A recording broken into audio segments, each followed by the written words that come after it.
This is a continuation of Notes from Underground by Fyodor Dostoevsky, comprising Part 2, Chapters 1 and 2. Part 2, apropos of the wet snow.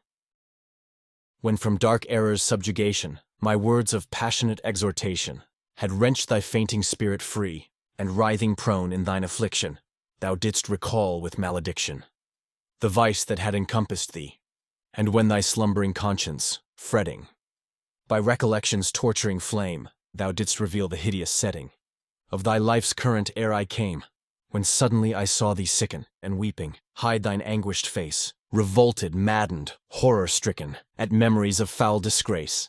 Nekrasov, translated by Juliet Soskich. Part 2, Chapter 1. At that time I was only 24.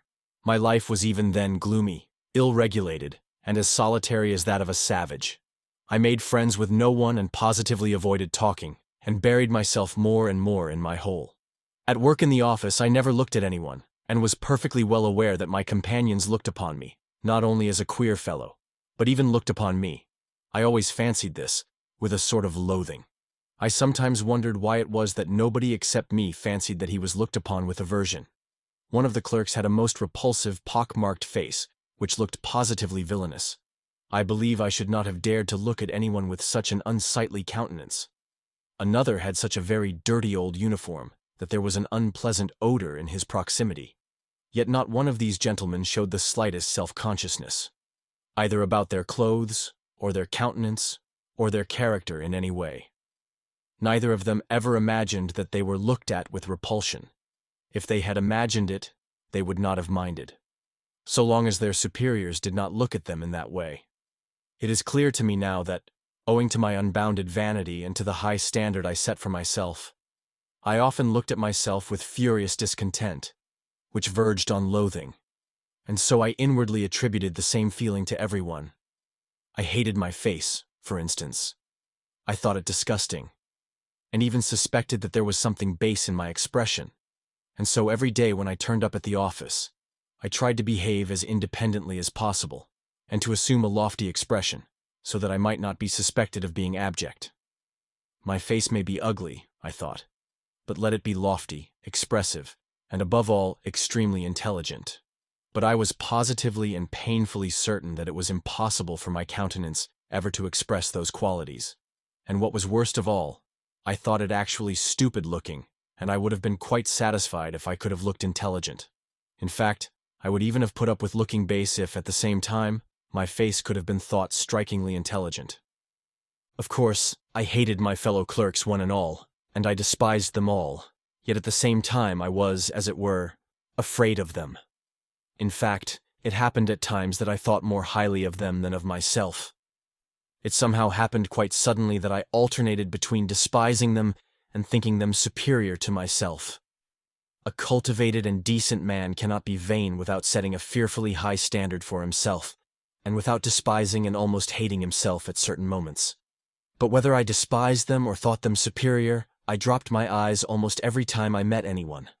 I even made experiments whether I could face so-and-so's looking at me, and I was always the first to drop my eyes. This worried me to distraction. I had a sickly dread, too, of being ridiculous, and so had a slavish passion for the conventional in everything external.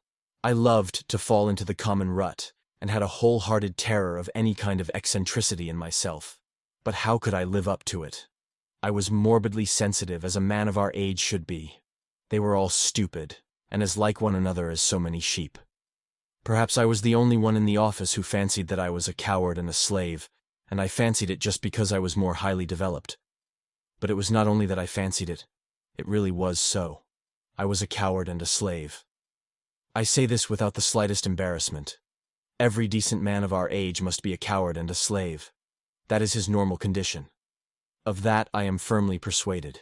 He is made and constructed to that very end. And not only at the present time owing to some casual circumstances, but always, at all times, a decent man is bound to be a coward and a slave. It is the law of nature for all decent people all over the earth. If any one of them happens to be valiant about something, he need not be comforted nor carried away by that. He would show the white feather just the same before something else. That is how it invariably and inevitably ends. Only donkeys and mules are valiant, and they only till they are pushed up to the wall. It is not worthwhile to pay attention to them, for they really are of no consequence. Another circumstance, too, worried me in those days, that there was no one like me and I was unlike anyone else. I am alone, and they are everyone, I thought, and pondered. From that it is evident that I was still a youngster. The very opposite sometimes happened. It was loathsome sometimes to go to the office. Things reached such a point that I often came home ill. But all at once, apropos of nothing, there would come a phase of skepticism and indifference. Everything happened in phases to me, and I would laugh myself at my intolerance and fastidiousness. I would reproach myself with being romantic. At one time I was unwilling to speak to anyone, while at other times I would not only talk, but go to the length of contemplating making friends with them. All my fastidiousness would suddenly, for no rhyme or reason, vanish. Who knows? Perhaps I never had really had it, and it had simply been affected and got out of books. I have not decided that question even now. Once I quite made friends with them, visited their homes, played preference, drank vodka, talked of promotions. But here let me make a digression. We Russians, speaking generally, have never had those foolish transcendental romantics, German and still more French, on whom nothing produces any effect. If there were an earthquake, if all France perished at the barricades, they would still be the same. They would not even have the decency to effect a change, but would still go on singing their transcendental songs to the hour of their death, because they are fools. We in Russia have no fools. That is well known. That is what distinguishes us from foreign lands.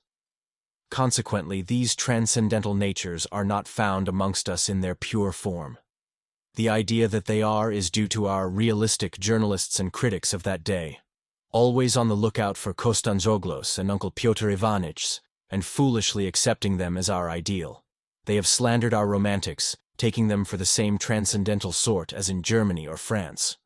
On the contrary, the characteristics of our romantics are absolutely and directly opposed to the transcendental European type, and no European standard can be applied to them.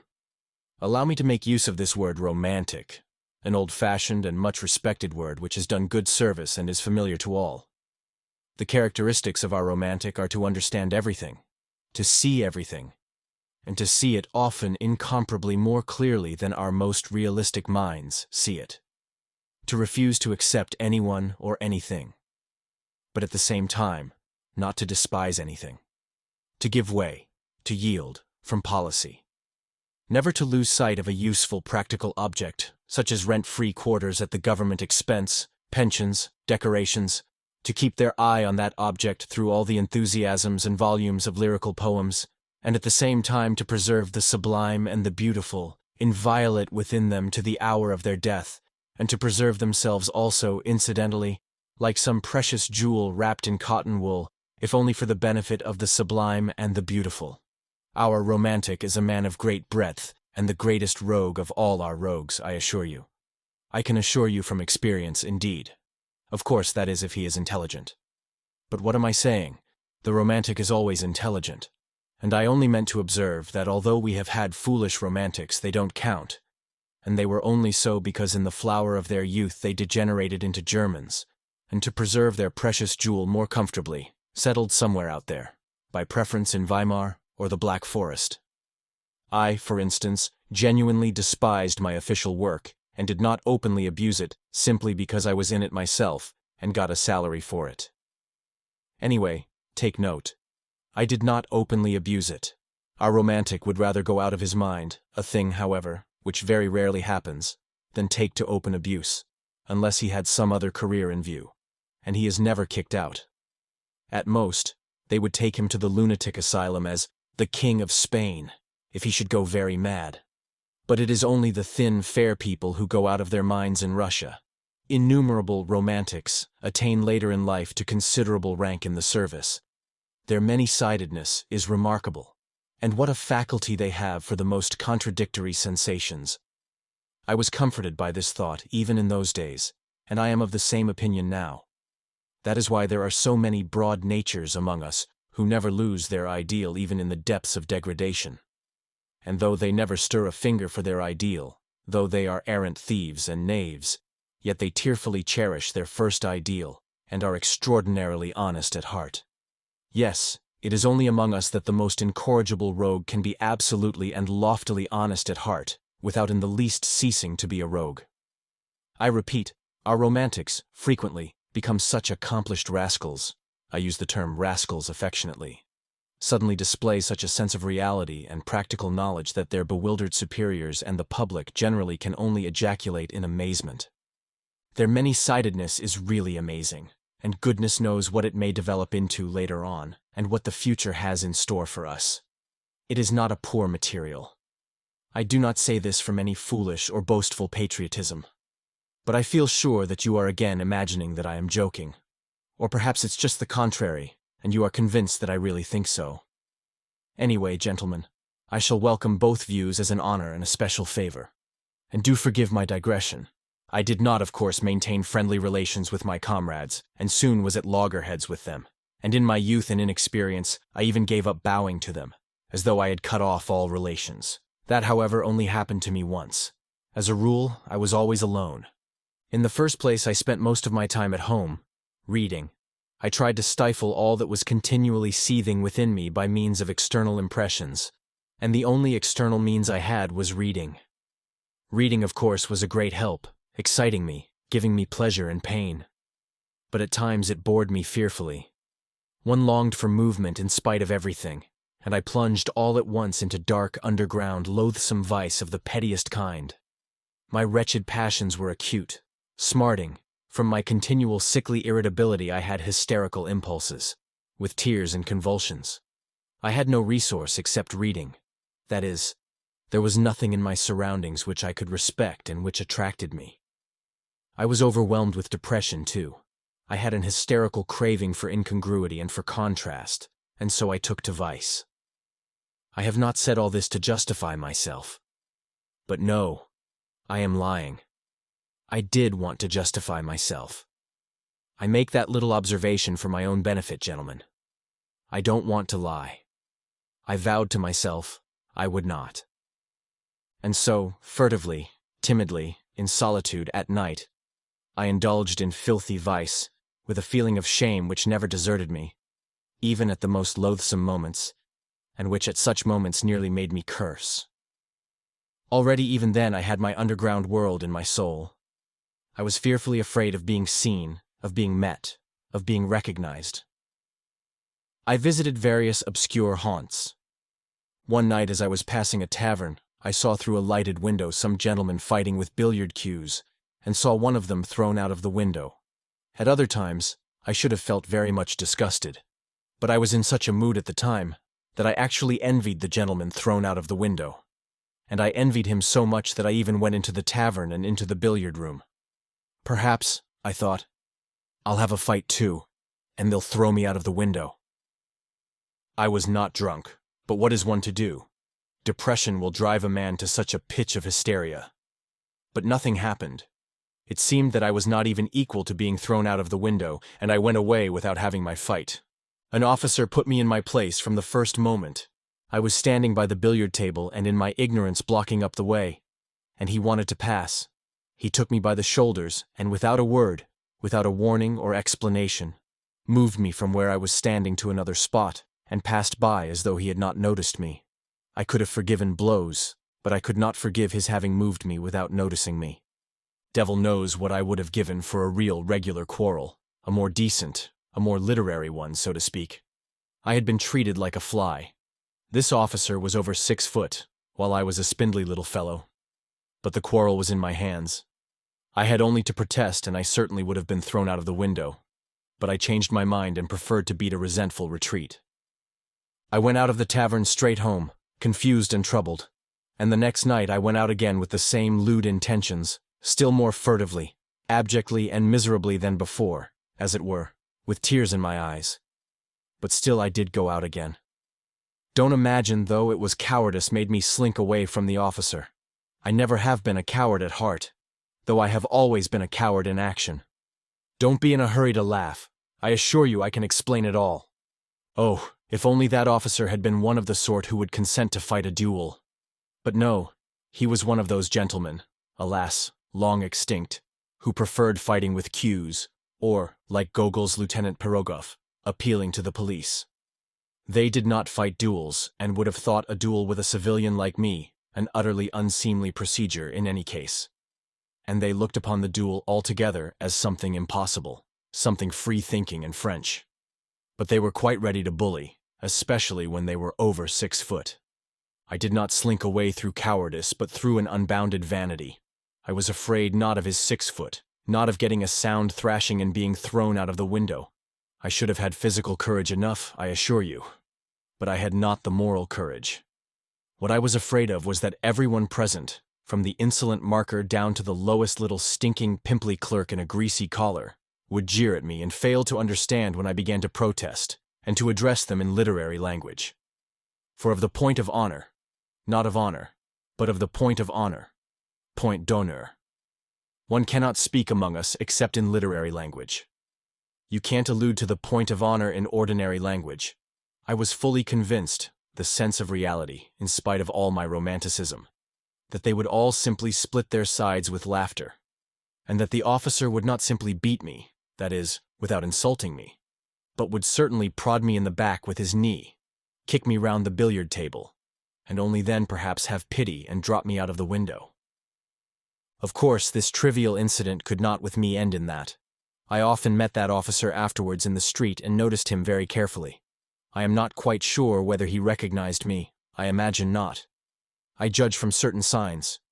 But I stared at him with spite and hatred, and so it went on, for several years. My resentment grew even deeper with years. At first I began making stealthy inquiries about this officer. It was difficult for me to do so, for I knew no one. But one day I heard someone shout his surname in the street as I was following him at a distance, as though I were tied to him, and so I learnt his surname. Another time I followed him to his flat, and for 10 kopecks learned from the porter where he lived, on which story, whether he lived alone or with others, and so on. In fact, everything one could learn from a porter. One morning, though I had never tried my hand with the pen, it suddenly occurred to me to write a satire on this officer, in the form of a novel which would unmask his villainy. I wrote the novel with relish.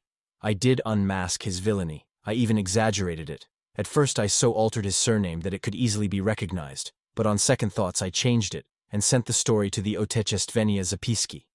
But at that time such attacks were not the fashion, and my story was not printed. That was a great vexation to me. Sometimes I was positively choked with resentment. At last I determined to challenge my enemy to a duel. I composed a splendid, charming letter to him, imploring him to apologize to me, and hinting rather plainly at a duel in case of refusal. The letter was so composed that if the officer had had the least understanding of the sublime and the beautiful, he would certainly have flung himself on my neck and have offered me his friendship. And how fine that would have been! How we should have got on together! He could have shielded me with his higher rank, while I could have improved his mind with my culture. And well, my ideas and all sorts of things might have happened. Only fancy, this was 2 years after his insult to me, and my challenge would have been a ridiculous anachronism, in spite of all the ingenuity of my letter in disguising and explaining away the anachronism. But, thank God, to this day I thank the Almighty with tears in my eyes. I did not send the letter to him. Cold shivers run down my back when I think of what might have happened if I had sent it. And all at once I revenged myself in the simplest way, by a stroke of genius. A brilliant thought suddenly dawned upon me. Sometimes on holidays, I used to stroll along the sunny side of the Nevsky about 4 o'clock in the afternoon, though it was hardly a stroll so much as a series of innumerable miseries, humiliations, and resentments. But no doubt that was just what I wanted. I used to wriggle along in a most unseemly fashion, like an eel, continually moving aside to make way for generals, for officers of the guards and the hussars, or for ladies. At such minutes, there used to be a convulsive twinge at my heart, and I used to feel hot all down my back at the mere thought of the wretchedness of my attire, of the wretchedness and abjectness of my little scurrying figure. This was a regular martyrdom, a continual, intolerable humiliation at the thought, which passed into an incessant and direct sensation that I was a mere fly in the eyes of all this world, a nasty, disgusting fly, more intelligent, more highly developed, more refined in feeling than any of them, of course, but a fly that was continually making way for everyone, insulted and injured by everyone. Why I inflicted this torture upon myself, why I went to the Nevsky, I don't know. I felt simply drawn there at every possible opportunity. Already then, I began to experience a rush of the enjoyment of which I spoke in the first chapter. After my affair with the officer, I felt even more drawn there than before. It was on the Nevsky that I met him most frequently. There I could admire him. He too went there chiefly on holidays. He too turned out of his path for generals and persons of high rank. And he too wriggled between them like an eel. But people, like me, or even better dressed than me, he simply walked over. He made straight for them, as though there was nothing but empty space before him, and never, under any circumstances, turned aside. I gloated over my resentment watching him and always resentfully made way for him. It exasperated me that even in the street I could not be on an even footing with him. Why must you invariably be the first to move aside? I kept asking myself in hysterical rage, waking up sometimes at 3 o'clock in the morning. Why is it you and not he? There's no regulation about it. There's no written law. Let the making way be equal as it usually is when refined people meet. He moves halfway, and you move halfway. You pass with mutual respect. But that never happened, and I always moved aside, while he did not even notice my making way for him. And lo and behold, a bright idea dawned upon me. What, I thought, if I meet him and don't move on one side? What if I don't move aside on purpose? Even if I knock up against him? How would that be? This audacious idea took such a hold on me that it gave me no peace. I was dreaming of it continually, horribly, and I purposely went more frequently to the Nevsky, in order to picture more vividly how I should do it when I did do it. I was delighted. This intention seemed to me more and more practical and possible. Of course I shall not really push him, I thought, already more good-natured in my joy. I will simply not turn aside, will run up against him, not very violently, but just shouldering each other, just as much as decency permits. I will push against him just as much as he pushes against me. At last I made up my mind completely. But my preparations took a great deal of time. To begin with, when I carried out my plan, I should need to be looking rather more decent, and so I had to think of my get-up.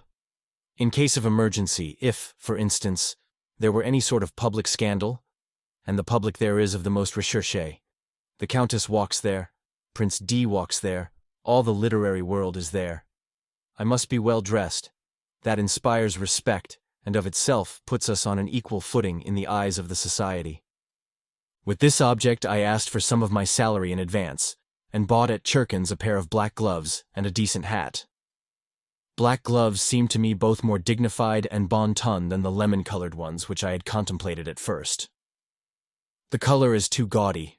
It looks as though one were trying to be conspicuous, and I did not take the lemon-colored ones. I had got ready long beforehand a good shirt, with white bone studs. My overcoat was the only thing that held me back. The coat in itself was a very good one. It kept me warm. But it was wadded, and it had a raccoon collar which was the height of vulgarity. I had to change the collar at any sacrifice, and to have a beaver one like an officer's. For this purpose I began visiting the Gostiny Dvor, and after several attempts I pitched upon a piece of cheap German beaver. Though these German beavers soon grow shabby and look wretched, yet at first they look exceedingly well, and I only needed it for the occasion. I asked the price. Even so, it was too expensive. After thinking it over thoroughly, I decided to sell my raccoon collar. The rest of the money, a considerable sum for me, I decided to borrow from Anton Antonitch Satochkin, my immediate superior, an unassuming person, though grave and judicious. He never lent money to anyone, but I had, on entering the service, been specially recommended to him by an important personage who had got me my berth. I was horribly worried. To borrow from Anton Antonitch seemed to me monstrous and shameful. I did not sleep for 2 or 3 nights. Indeed, I did not sleep well at that time. I was in a fever. I had a vague sinking at my heart, or else a sudden throbbing. Anton Antonitch was surprised at first. Then he frowned. Then he reflected. And did after all lend me the money, receiving from me a written authorization to take from my salary a fortnight later the sum that he had lent me. In this way everything was at last ready. The handsome beaver replaced the mean-looking raccoon, and I began by degrees to get to work. It would never have done to act offhand, at random. The plan had to be carried out skillfully by degrees. But I must confess that after many efforts, I began to despair. We simply could not run into each other. I made every preparation. I was quite determined. It seemed as though we should run into one another directly, and before I knew what I was doing, I had stepped aside for him again, and he had passed without noticing me. I even prayed as I approached him that God would grant me determination. One time I had made up my mind thoroughly, but it ended in my stumbling and falling at his feet, because at the very last instant when I was 6 inches from him my courage failed me. He very calmly stepped over me, while I flew on one side like a ball. That night I was ill again, feverish and delirious. And suddenly it ended most happily. The night before I had made up my mind not to carry out my fatal plan and to abandon it all, and with that object I went to the Nevsky for the last time, just to see how I would abandon it all. Suddenly, 3 paces from my enemy, I unexpectedly made up my mind. I closed my eyes, and we ran full tilt, shoulder to shoulder, against one another. I did not budge an inch, and passed him on a perfectly equal footing. He did not even look round and pretended not to notice it. But he was only pretending, I am convinced of that. I am convinced of that to this day.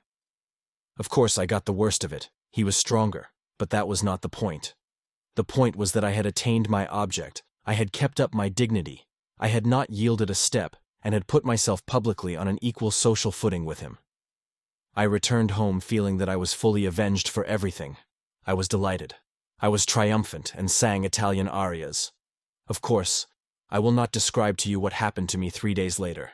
If you have read my first chapter, you can guess for yourself. The officer was afterwards transferred. I have not seen him now for 14 years. What is the dear fellow doing now? Whom is he walking over? Part 2, Chapter 2. But the period of my dissipation would end, and I always felt very sick afterwards. It was followed by remorse. I tried to drive it away. I felt too sick. By degrees, however, I grew used to that too. I grew used to everything. Or rather, I voluntarily resigned myself to enduring it. But I had a means of escape that reconciled everything. That was to find refuge in the sublime and the beautiful, in dreams, of course. I was a terrible dreamer. I would dream for 3 months on end, tucked away in my corner, and you may believe me that at those moments I had no resemblance to the gentleman who, in the perturbation of his chicken heart, put a collar of German beaver on his great coat. I suddenly became a hero. I would not have admitted my 6-foot lieutenant even if he had called on me. I could not even picture him before me then. What were my dreams, and how I could satisfy myself with them? It is hard to say now, but at the time, I was satisfied with them. Though indeed, even now, I am to some extent satisfied with them. Dreams were particularly sweet and vivid after a spell of dissipation. They came with remorse and with tears, with curses and transports. There were moments of such positive intoxication, of such happiness, that there was not the faintest trace of irony within me, on my honor.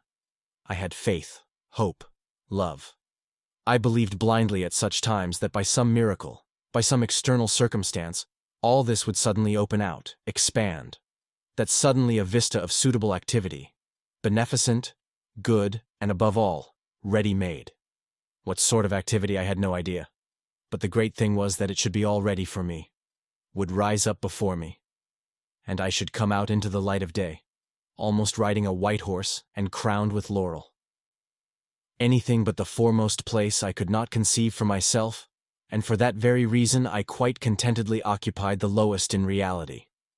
Either to be a hero or to grovel in the mud. There was nothing between. That was my ruin, for when I was in the mud I comforted myself with the thought that at other times I was a hero, and the hero was a cloak for the mud. For an ordinary man it was shameful to defile himself, but a hero was too lofty to be utterly defiled, and so he might defile himself. It is worth noting that these attacks of the sublime and the beautiful visited me even during the period of dissipation, and just at the times when I was touching the bottom. They came in separate spurts, as though reminding me of themselves, but did not banish the dissipation by their appearance. On the contrary, they seemed to add a zest to it by contrast, and were only sufficiently present to serve as an appetizing sauce. That sauce was made up of contradictions and sufferings, of agonizing inward analysis, and all these pangs and pinpricks gave a certain piquancy, even a significance to my dissipation. In fact, completely answered the purpose of an appetizing sauce. There was a certain depth of meaning in it, and I could hardly have resigned myself to the simple, vulgar, direct debauchery of a clerk, and have endured all the filthiness of it. What could have allured me about it then, and have drawn me at night into the street? No, I had a lofty way of getting out of it all. And what loving kindness, O Lord, what loving kindness I felt at times in those dreams of mine, in those flights into the sublime and the beautiful, though it was fantastic love, though it was never applied to anything human in reality. Yet there was so much of this love that one did not feel afterwards even the impulse to apply it in reality. That would have been superfluous. Everything, however, passed satisfactorily by a lazy and fascinating transition into the sphere of art, that is, into the beautiful forms of life, lying ready, largely stolen from the poets and novelists and adapted to all sorts of needs and uses. I, for instance, was triumphant over everyone. Everyone, of course, was in dust and ashes, and was forced spontaneously to recognize my superiority, and I forgave them all. I was a poet and a grand gentleman. I fell in love. I came in for countless millions and immediately devoted them to humanity, and at the same time I confessed before all the people my shameful deeds, which, of course, were not merely shameful, but had in them much that was sublime and beautiful, something in the Manfred style. Everyone would kiss me and weep. What idiots they would be if they did not. While I should go barefoot and hungry preaching new ideas and fighting a victorious Austerlitz against the obscurantists. Then the band would play a march. An amnesty would be declared. The Pope would agree to retire from Rome to Brazil. Then there would be a ball for the whole of Italy at the Villa Borghese on the shores of Lake Como. Lake Como being for that purpose transferred to the neighborhood of Rome. Then would come a scene in the bushes and so on, as though you did not know all about it. You will say that it is vulgar and contemptible to drag all this into public after all the tears and transports which I have myself confessed. But why is it contemptible?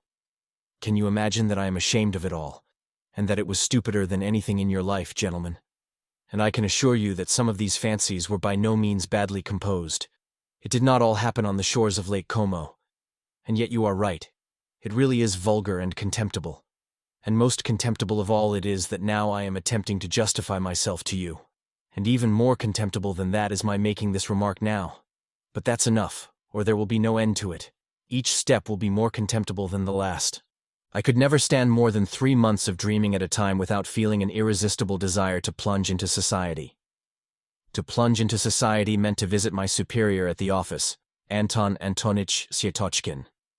He was the only permanent acquaintance I have had in my life, and I wonder at the fact myself now. But I only went to see him when that phase came over me, and when my dreams had reached such a point of bliss that it became essential at once to embrace my fellows and all mankind. And for that purpose, I needed, at least, one human being, actually existing. I had to call on Anton Antonich, however, on Tuesday, his at-home day. So I had always to time my passionate desire to embrace humanity, so that it might fall on a Tuesday. This Anton Antonich lived on the 4th story in a house in 5 corners, in 4 low-pitched rooms, one smaller than the other, of a particularly frugal and sallow appearance. He had 2 daughters and their aunt, who used to pour out the tea. Of the daughters, one was 13 and another 14. They both had snub noses, and I was awfully shy of them, because they were always whispering and giggling together. The master of the house usually sat in his study on a leather couch in front of the table with some gray-headed gentleman, usually a colleague from our office or some other department. I never saw more than 2 or 3 visitors there, always the same.